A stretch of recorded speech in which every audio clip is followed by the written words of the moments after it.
Friends, तो आज हम लोग डिस्कस करेंगे सेल का लेक्चर 6, जिसमें हम लोग डिस्कस करेंगे दो सेल ऑर्गेनेल्स के बारे में, माइटोकॉन्ड्रिया के बारे में और प्लास्टिड के बारे में। माइटोकॉन्ड्रिया और प्लास्टिड दोनों ही बहुत इंपॉर्टेंट ऑर्गेनेल्स हैं सेल के। तो सबसे पहले हम लोग स्टार्ट करते हैं माइटोकॉन्ड्रिया से। माइटोकॉन्ड्रिया सबसे इंपॉर्टेंट बात कि आप इसको और क्या कह सकते हैं, mitochondria is known as power house of the cell. तो ये चीज आपको हमेशा याद रखनी है कि ये कहलाता है power house of the cell. अब ये तो हमें पता चल गया कि ये power house of the cell है, बट इसको हम ऐसा क्यों कहते हैं, तो उसका रीजन क्या है। Why mitochondria is known as power house of the cell? क्योंकि जो एनर्जी रिक्वायर्ड है, ठीक है, the energy required for various chemical activities, ठीक है, for various chemical activities needed for life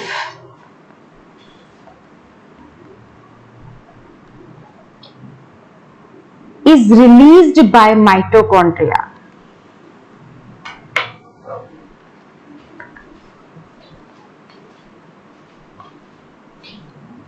In the form of ATP.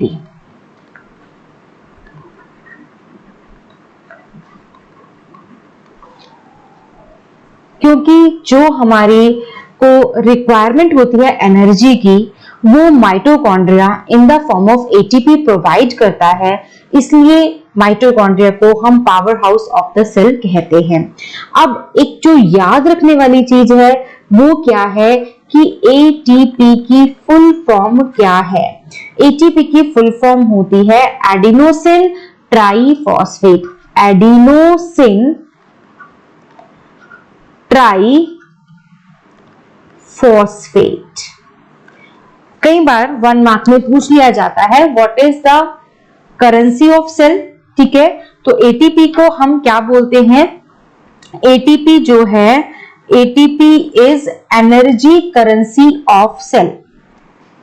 Energy currency of cell. ATP किसने provide किए, mitochondria ने, इसलिए ये पावर हाउस है। एटीपी की फुल फॉर्म है एडिनोसिन ट्राइफॉस्फेट और इसको हम एनर्जी करेंसी ऑफ सेल भी कहते हैं। अब ये बात आती है कि माइटोकॉन्ड्रिया कहां मिलता है, तो सबसे इंपॉर्टेंट बात कि माइटोकॉन्ड्रिया जो है ये आपका एनिमल सेल और प्लांट सेल, ठीक है, animal cell and plant cell दोनों में प्रेजेंट होता है। Mitochondria found in animal cell and plant cell both. तो माइटोकॉन्ड्रिया आपका दोनों तरह के सेल में प्रेजेंट होता है। उसके बाद नेक्स्ट बात, ये इसके अंदर कितनी मेम्ब्रेन होती है, तो ये आपका 2 वॉल्ड यानी कि डबल मेम्ब्रेन बाउंड स्ट्रक्चर है। तो लिख लीजिए, माइटोकॉन्ड्रिया have 2 membrane covering, ठीक है, आउटर मेम्ब्रेन, ठीक है, which is porous, inner membrane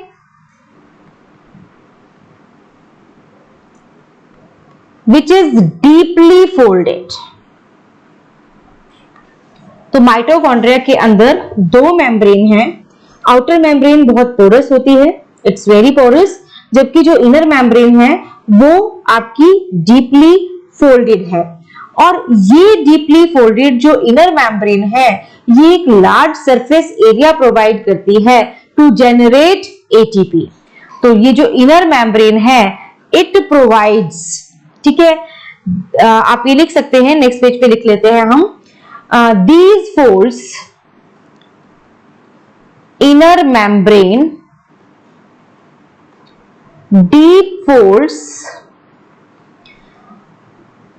create a large surface area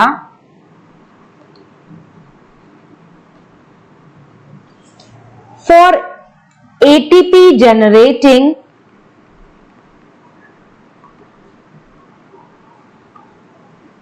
chemical reactions।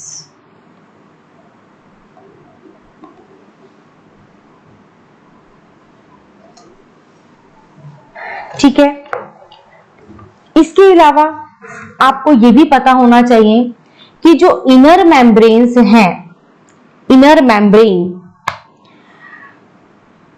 वो फोल्डेड होती हैं इनटू फिंगर लाइक प्रोजेक्शन, जिसको आप क्रिस्टी बोलते हैं। Inner membranes are folded into finger like projection, और आप उसको क्या बोलते हैं? आप उसको बोलते हैं क्रिस्टी, CRISTAE, क्रिस्टी। ठीक है, अब क्रिस्टी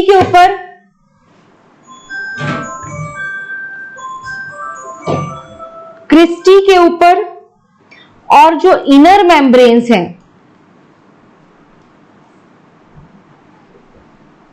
उनके ऊपर F1 पार्टिकल्स होते हैं। ठीक है, किसके लिए F1 पार्टिकल्स बोल सकते हैं, या आप इनको ऑक्सीजोम्स भी बोलते हैं। F1 पार्टिकल्स और oxysomes to generate energy in the form of ATP। ठीक है, ATP इज एडिनोसिन ट्राइफॉस्फेट। अब आपने पढ़ लिया कि माइटोकॉन्ड्रिया कैसा है। माइटोकॉन्ड्रिया का अगर हम स्ट्रक्चर ड्रॉ करें तो माइटोकॉन्ड्रिया आपने पढ़ा कि माइटोकॉन्ड्रिया एक डबल मेम्ब्रेन बाउंड स्ट्रक्चर है। ये मैंने आपको बना दी है आउटर मेम्ब्रेन।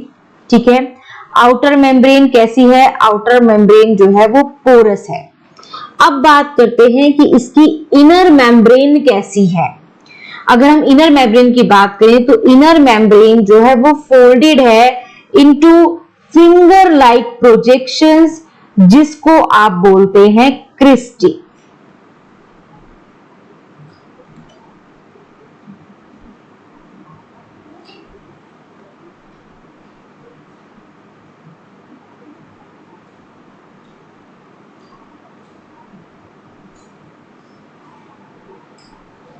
ठीक है, ये मैंने माइटोकॉन्ड्रिया का स्ट्रक्चर बताया है आपको। ये आपकी है इनर मेम्ब्रेन।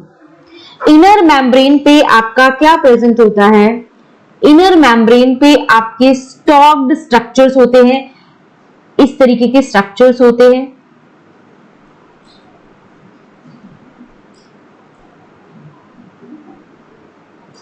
ठीक है, अब इस चीज को आप क्या बोलते हैं? इस चीज को आप बोलते हैं finger like projection called Christie.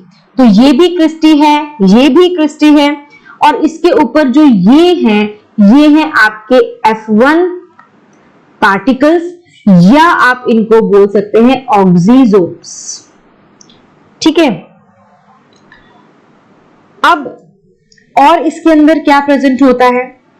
इसके अंदर जो आपका स्पेस होता है उसको आप बोलते हैं, आप इसको आउटर चैम्बर और इनर चैम्बर भी बोल सकते हैं। जैसे कि ये वाला जो स्पेस हो गया, ये हो गया आउटर चैम्बर। ठीक है, और जो ये अंदर वाला स्पेस है ये हो जाएगा इनर चैम्बर। ठीक है, अब जो स्पेस विद इन माइटोकॉन्ड्रिया है, space with in mitochondria is called inner chamber. तो ये सारा जो ब्लैक स्पेस आपको दिख रहा है ये सब इनर चैम्बर है। ठीक है, और इसके अंदर क्या भरा हुआ होता है? इसके अंदर मैट्रिक्स भरा हुआ है।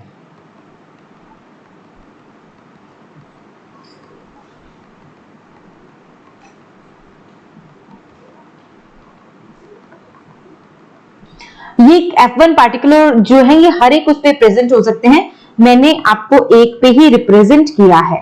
ठीक है, ये इसके अंदर भरा हुआ है मैट्रिक्स। अब मैट्रिक्स के अंदर और क्या चीज प्रेजेंट हो सकती है?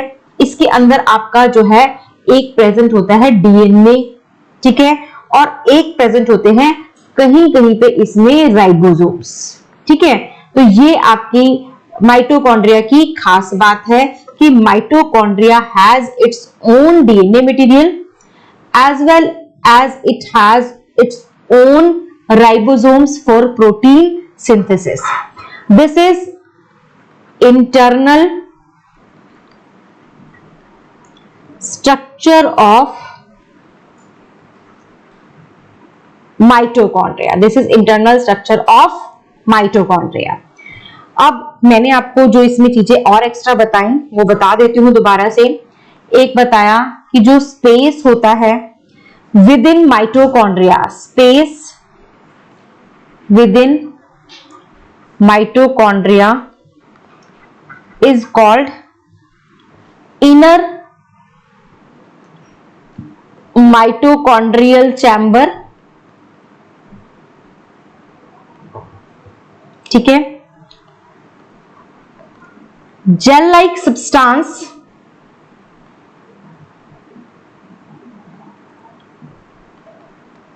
that fills the space is called matrix, ठीक है। अब एक और इंपॉर्टेंट फैक्ट क्या है? Mitochondria is called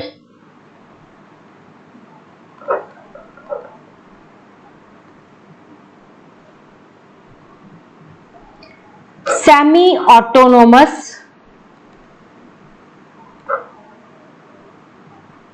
organelle.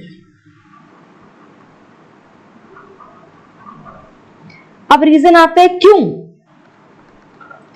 Why it is so simple, because they have their own genetic system,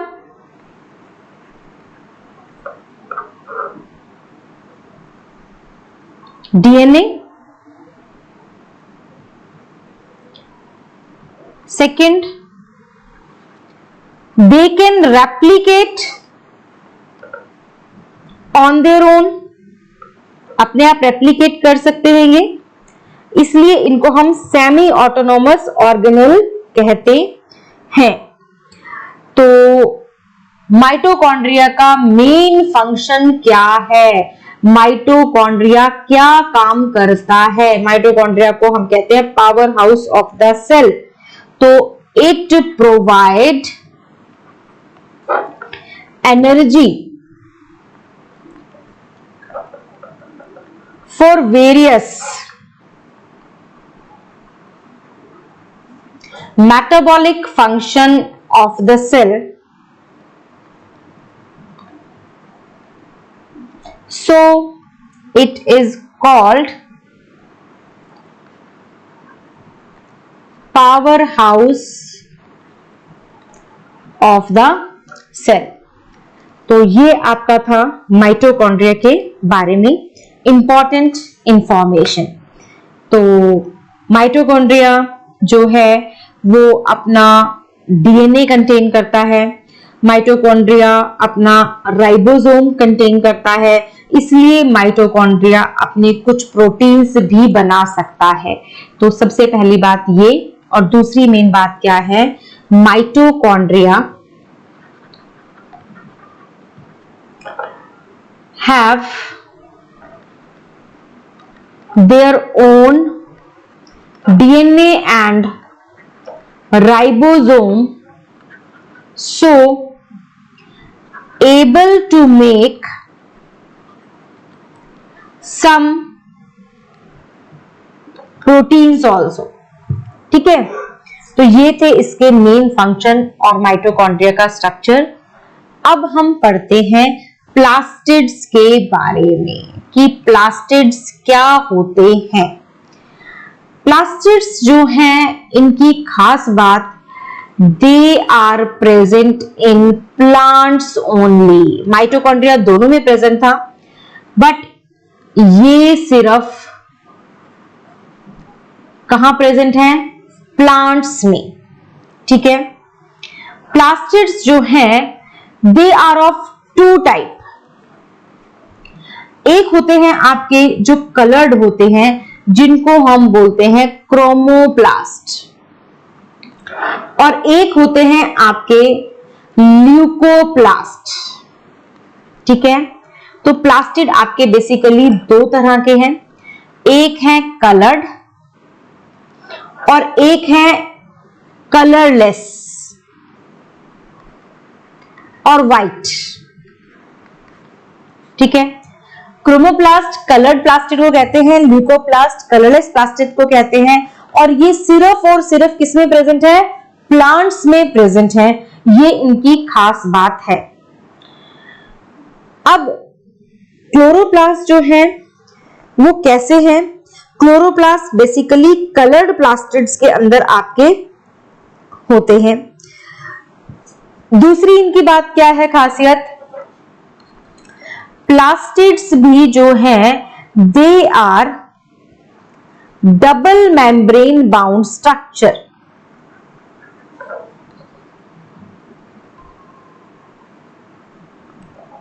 plastids जो हैं ये डबल मेम्ब्रेन बाउंड स्ट्रक्चर होते हैं। प्लास्टिड्स जो हैं अगर हम डिवाइड करें तो हम कहते हैं कि क्लोरोप्लास्ट है, क्रोमोप्लास्ट है और ल्यूकोप्लास्ट है, दो तरह के हैं। बट आपका एक जो मेन आपने करना है, जो आपका डील करेगा आपका क्रोमोप्लास्ट से, वो होता है क्लोरोप्लास्ट, जिसको हमने डिटेल में स्टडी करना है। क्रोमोप्लास्ट और ल्यूकोप्लास्ट वैसे मैंने आपको बता दिया कि क्रोमोप्लास्ट क्या होता है। अगर मैं क्रोमोप्लास्ट की बात करूं तो क्रोमोप्लास्ट क्या है? क्रोमोप्लास्ट के अंदर आपके पिगमेंट्स होते हैं येलो, ऑरेंज, रेड। ये पिगमेंट्स जो है वो जनरली प्रेजेंट होते हैं ये फ्लावर की पेटल्स में। ठीक है। पेटल्स ऑफ फ्लावर या फिर फ्रूट्स में आपका क्रोमोप्लास्ट प्रेजेंट होता है। ठीक है। और जो कलरिंग पिगमेंट है ज़ैंथोफिल, ज़ैंथोफिल जो है ये आपका बेसिकली येलो कलर के लिए, और आपको पता है कैरोटीन आपकी कैरेट्स में प्रेजेंट होता है। तो कैरोटीन जो पिगमेंट है ये बेसिकली ऑरेंज रेड कलर के लिए रिस्पॉन्सिबल होता है। कैरोटीन आपकी कैरेट्स में बहुत ज्यादा प्रेजेंट होता है, जिसकी वजह से वो ऑरेंज रेड कलर की होती हैं। तो ये आपका पिगमेंट जो है ये फ्रूट्स में, पेटल्स में, फ्लावर्स की आपका प्रेजेंट हो सकता है। अब बात करते हैं ल्यूकोप्लास्ट की। ठीक है, कि ल्यूकोप्लास्ट क्या चीज होती है। ल्यूकोप्लास्ट की अगर हम बात करें तो मैं आपको बता चुकी हूं कि ये आपके कलरलेस प्लास्टिड्स हैं, जिसके अंदर आपका प्लास्टिड तो है बट उसके अंदर कलर प्रेजेंट नहीं है। तो ये क्या क्या स्टोर कर सकता है? अगर ये स्टार्च स्टोर करता है, इफ इट स्टोर स्टार्च, तो आप इसको बोल देते हैं amyloplast, then it is known as amyloplast. अगर ये प्रोटीन्स स्टोर कर दे तो आप इसको बोल देते हैं एल्यूरोन प्लास्ट, ALEURON, एल्यूरोन प्लास्ट। अगर यही लिपिड्स को स्टोर करता है तो आप इसे बोल देते हैं इलियोप्लास्ट, ELAIOPLAST। ठीक है। अब जैसे कि पोटैटो ट्यूबर्स है, राइस ग्रेन है, मेज ग्रेन है, इनके अंदर अबंडेंट ल्यूकोप्लास्ट जो है वो प्रेजेंट होता है, कलरलेस प्लास्टिड जो है वो प्रेजेंट होता है। अब बात आती है जो सबसे इंपॉर्टेंट प्लास्टिड है, प्लास्टिड जिसको हम बोल सकते हैं किचन ऑफ द सेल। ये आपने याद रखना है, किचन ऑफ द सेल। तो जो आपने आज माइटोकॉन्ड्रिया पढ़ा वो पावर हाउस था, और ये क्या है? ये है किचन ऑफ द सेल। तो इसमें आपने स्टडी करना है क्लोरोप्लास्ट डिटेल में। आपके पास जो आपको मेन स्टडी करना है प्लास्टिड, वो है क्लोरोप्लास्ट। प्लास्टिड आपको पता चल गया कि प्लांट सेल में होता है। प्लास्टिड दो तरह का है, chloroplast, leucoplast.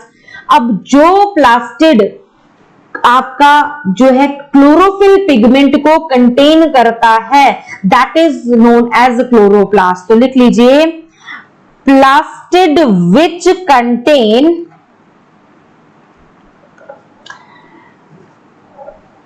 Pigment chlorophyll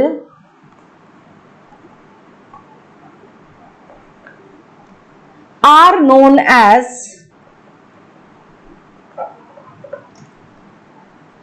chloroplast. ठीक है, अब इंपॉर्टेंट क्या है, क्यों क्लोरोप्लास्ट को हमने किचन ऑफ द सेल कहा?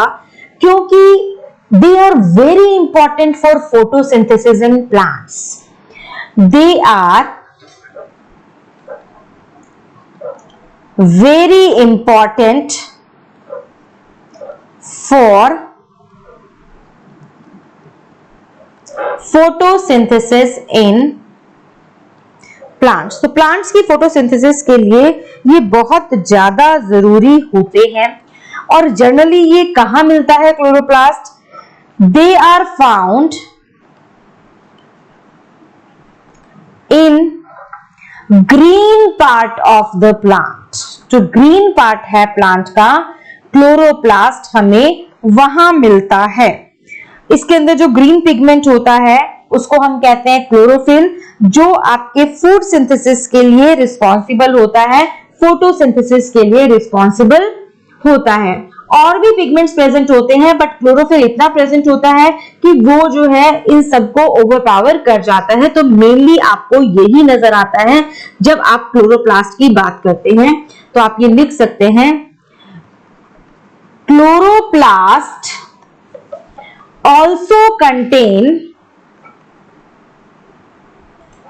also contain yellow or orange pigment in addition to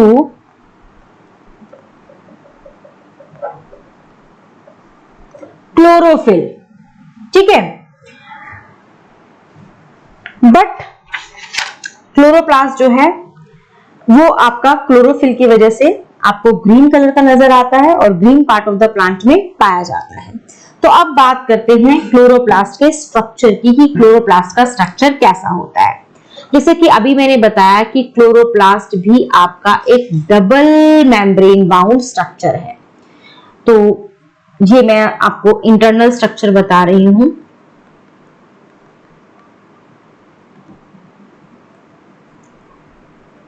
chloroplast का मैंने ये आउटर मेम्ब्रेन बना दी है। दिस वाज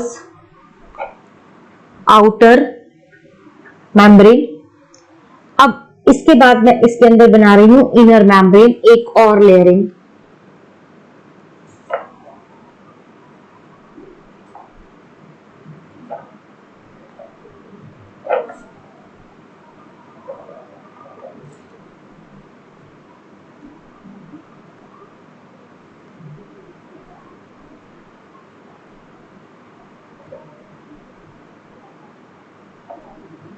ये है आपकी इनर मेम्ब्रेन। ठीक है, अब ध्यान से देखिए कि आपका इसके अंदर क्या प्रेजेंट होता है। आपका इनर मेम्ब्रेन हो गया, आपका आउटर मेम्ब्रेन हो गया। इसके अंदर इस तरह के स्टैक्स आपको देखने के लिए मिलते हैं जगह जगह।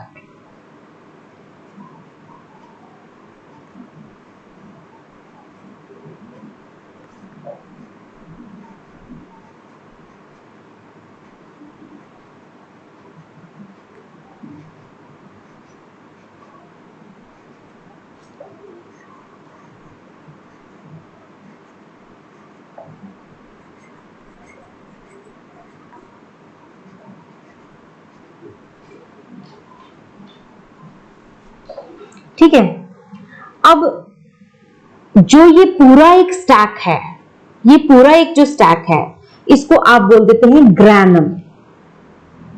GRANUM, granum. ठीक है, सिंगुलर आपका ग्रानम हो जाता है, और अगर ये पूरा का पूरा आप स्टडी कर रहे हैं ग्राना भी बोल सकते हैं। ठीक है, तो अब ये किससे आपके आपस में कनेक्टेड है? आपस में ये कनेक्टेड है स्ट्रोमा लैमिला की हेल्प से। ठीक है,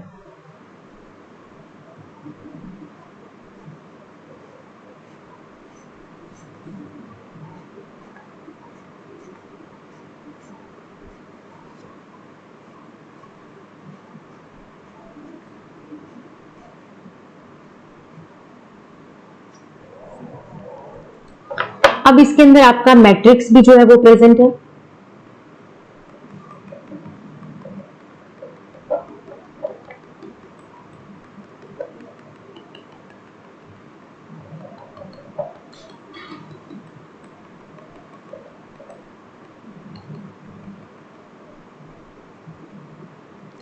आपके इसके अंदर राइबोसोम भी प्रेजेंट है।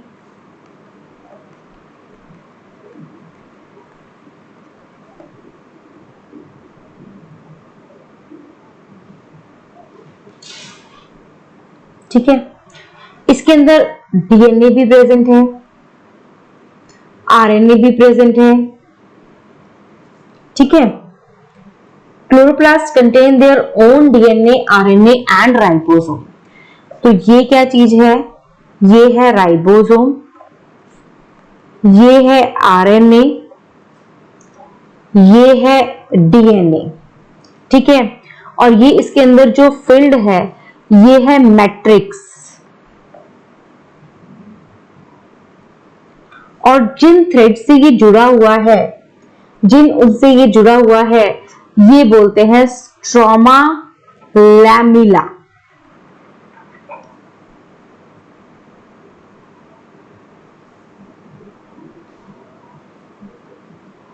और जो ये एक आपका स्टैक है इसको हम बोलते हैं थाइलेकॉइड।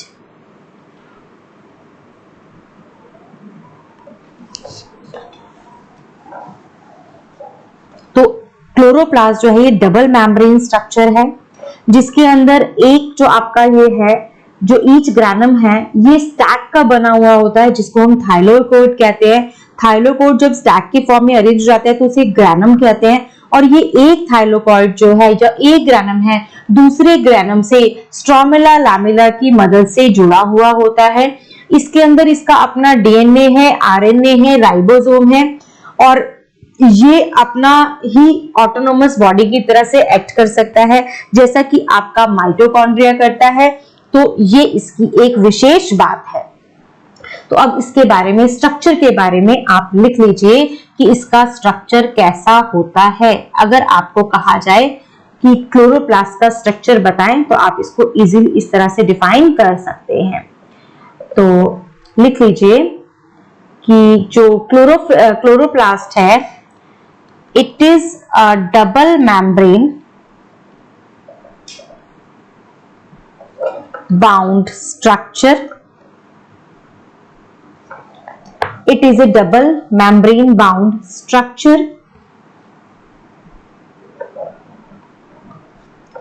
Next लिख लीजिए, the internal organization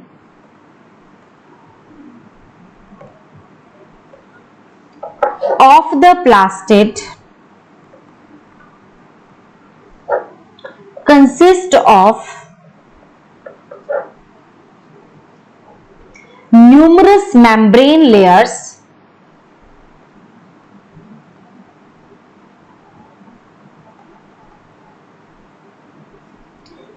embedded in a material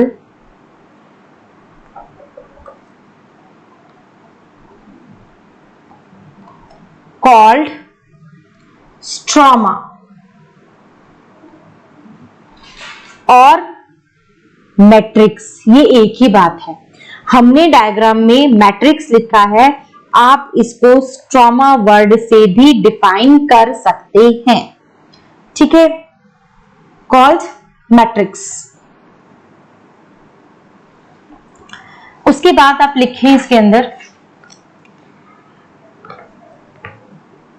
each granum consist of a stack of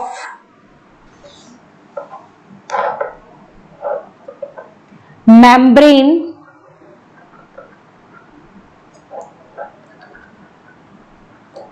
bound sac called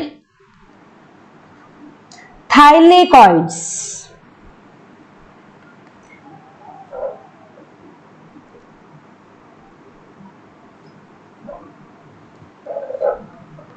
It contain own DNA, RNA and ribosome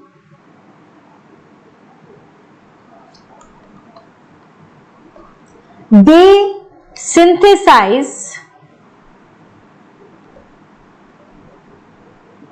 their own proteins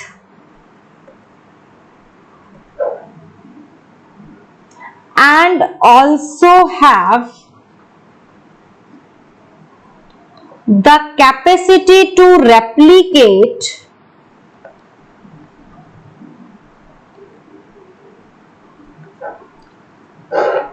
so chloroplasts are called semi-autonomous bodies क्योंकि इनके पास अपना DNA RNA है, they have capacity to replicate, they have ribosome, they can synthesize protein, so they are known as semi-autonomous bodies. ये इनके बारे में बहुत important fact था। तो अगर हमें डिस्कस करना हो कि इसके क्या फंक्शन है, तो सबसे पहला इंपॉर्टेंट फंक्शन है फोटोसिंथेसिस, कि they help in photosynthesis of the cell, so they are known as kitchen of the cell. ये सबसे इंपॉर्टेंट फंक्शन है। They help in trapping solar energy with the help of chlorophyll to manufacture food. They play an important role in photosynthesis, so they are called kitchen of the cell. Second main function इसका क्या है? They give colors to flowers and fruit and help in the attraction for insect and other animals for pollination and dispersal of fruits. तो लिख लीजिए they give, basically यहां हम बात कर रहे हैं क्रोमोप्लास्ट की, जो ब्राइट कलर्स जो है प्रोवाइड करते हैं। they give color to the flower and fruits and help in pollination and dispersal.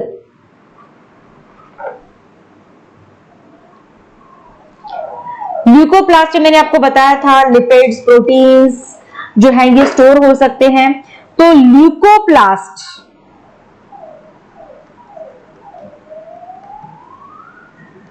help in storage of food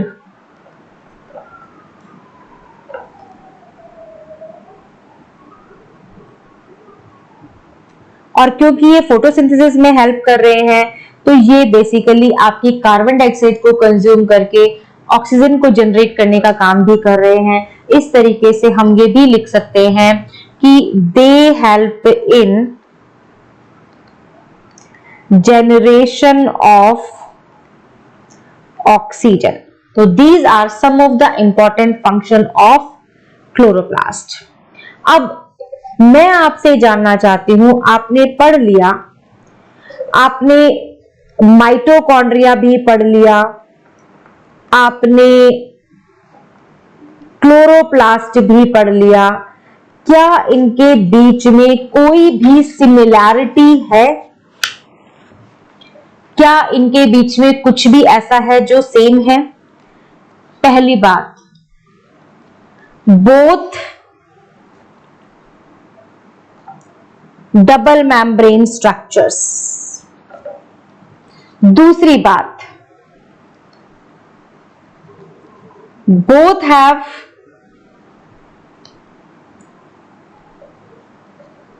own DNA and RNA। Third और इंपॉर्टेंट बात, both have ribosome, both are semi-autonomous cell organelles.